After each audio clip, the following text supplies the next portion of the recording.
One of the features of this fourth industrial revolution is that it doesn't change what we are doing, but it changes us.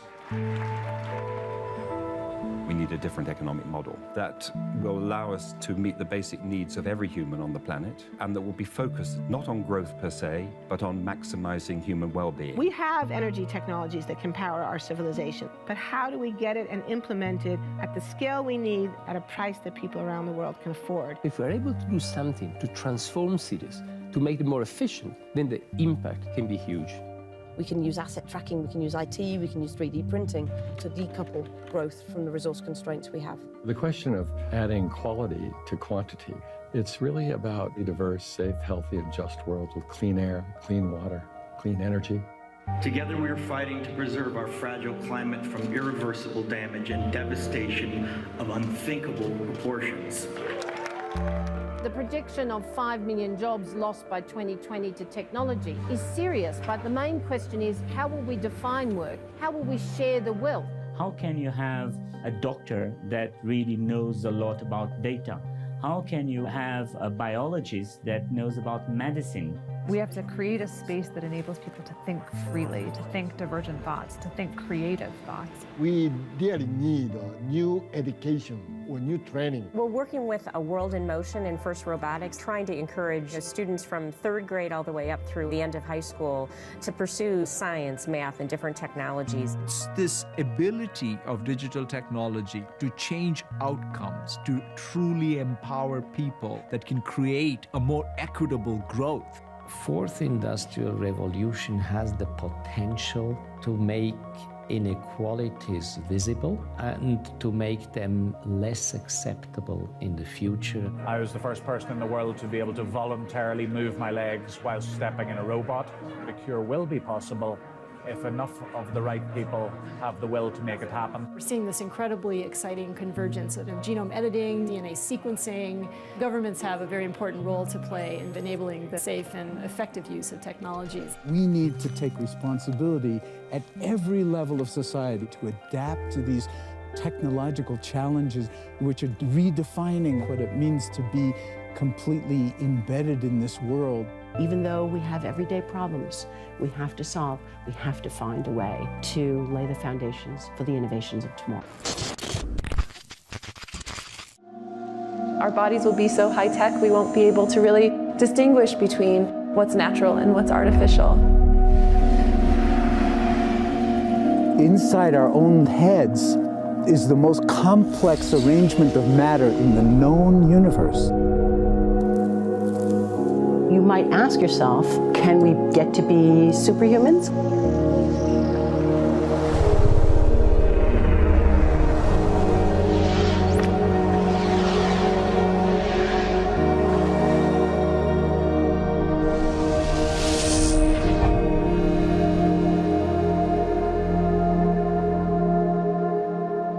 The original Industrial Revolution was driven by the discovery that you could use steam engines to do all kinds of interesting things.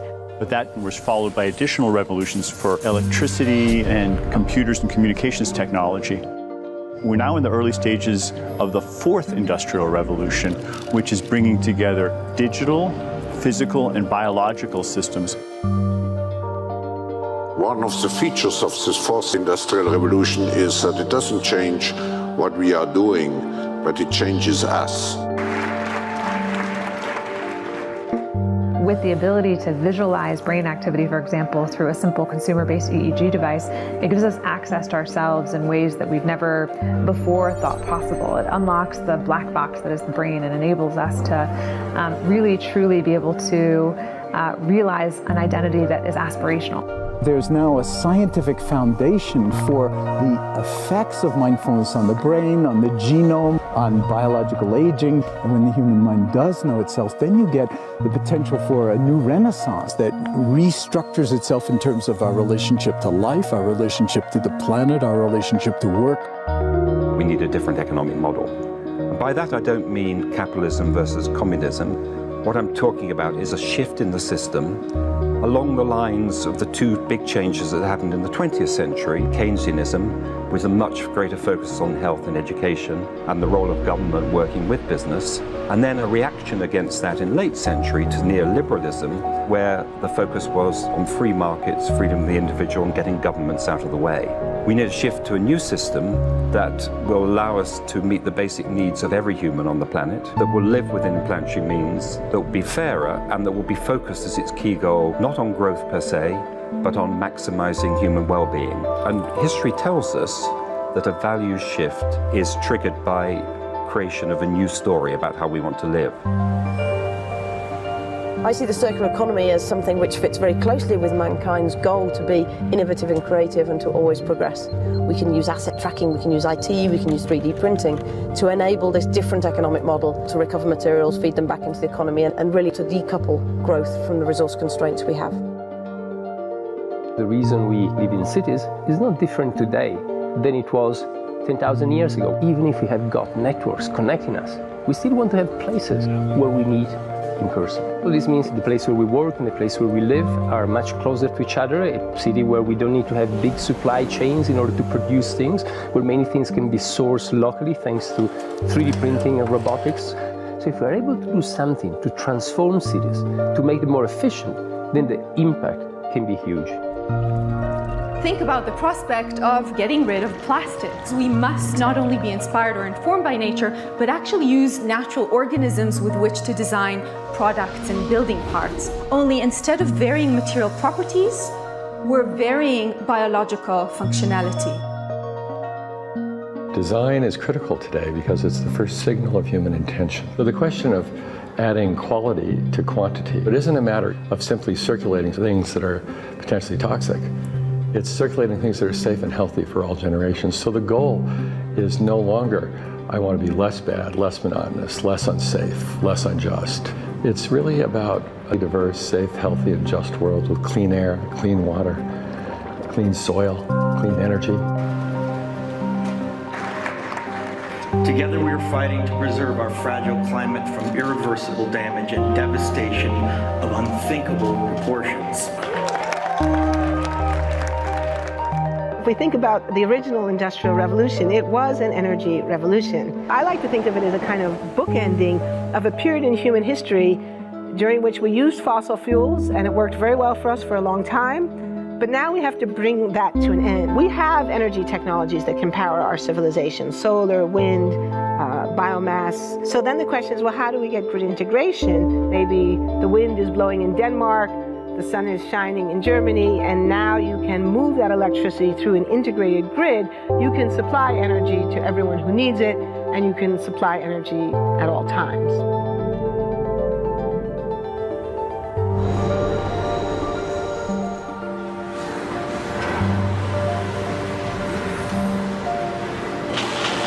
Walking around, you do see different stuff as far as like the body marriage line. They use a lot of things that help them lift up and move things to the car. You just sit there and, program something, and it has its own set mind to go ahead and do everything. And then as humans, we just come in and take the extra steps to help the technology. It's not the cure-all for everything. There's definitely a lot of things where people perform the operation better, but certainly for the right applications, robotics are a huge improvement for the process. The projection of 5 million jobs lost by 2020 to technology is serious, but it's not the main question. Construction, manufacturing, services, public health and education, these industries will still exist. The main question is, what will be the future of work? How will we define work? How will we share the wealth? From the viewpoint of the labor or jobs, now we really need new education or new training. We're working with a World in Motion and First Robotics, trying to encourage students from third grade all the way up through the end of high school. We had students make sailboats, and then we had them race them, and so they could see how quickly they could move. And they immediately went back and started to say, oh, I saw what happened, I'm going to go change this or that. And that was third graders. I just given a prize to a kid of 18 years old that has discovered something really very, very unique. Came up with how to get better productivity and better yields for seeds of corn. And so he basically came with the idea that if you would perforate these seeds, you would get more food. And you think about it and say, but he didn't go to university. So how does he get all that knowledge? And he told me, I mean, I've been watching YouTube since the age of 12, and I'm so interested that I've seen everything about it. I've read everything about it. The world is really open to learning. The thing is, how do you give the incentive to your kids to do that? It's this ability of digital technology to change outcomes, to truly empower people all over the world that can create a more equitable growth, because I think the world needs that. Fourth industrial revolution has the potential to make inequalities visible and to make them less acceptable in the future, and hopefully to gather and garner political support to take the necessary decision to reduce the gap. Humans have always been using tools, but because of the recent advances in technology, we're beginning to have machines that can augment us in all sorts of interesting ways. I was the first person in the world to be able to voluntarily move my legs while stepping in a robot by exciting the nervous system using electrical stimulators directly onto the spine. We believe that a cure will be possible if enough of the right people have the will to fast-track a cure for paralysis.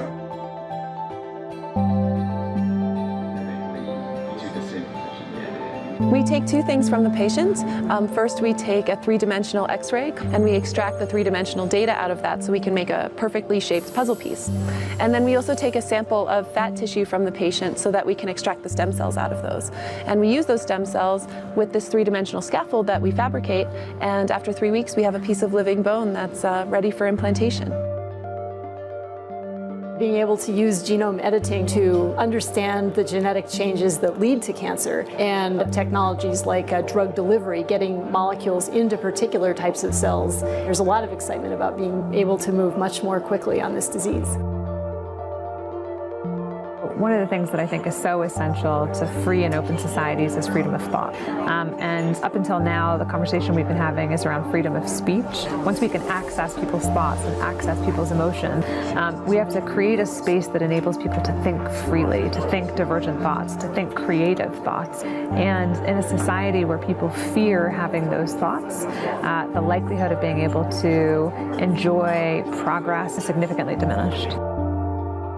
We need to take responsibility at every level of society, from the individual and the personal to the institutional to the global, to adapt to these technological challenges and changes, which are redefining what it means to be human, what it means to work, what it means to be completely embedded in this world. People always ask me if I'm an optimist or a pessimist.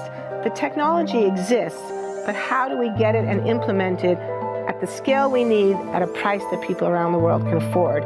Even though we have everyday problems we have to solve, we have to find a way to lay the foundations for the innovations of tomorrow.